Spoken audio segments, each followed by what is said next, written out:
जाता हो।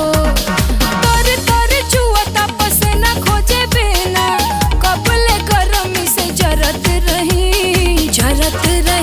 अरे जरत रही।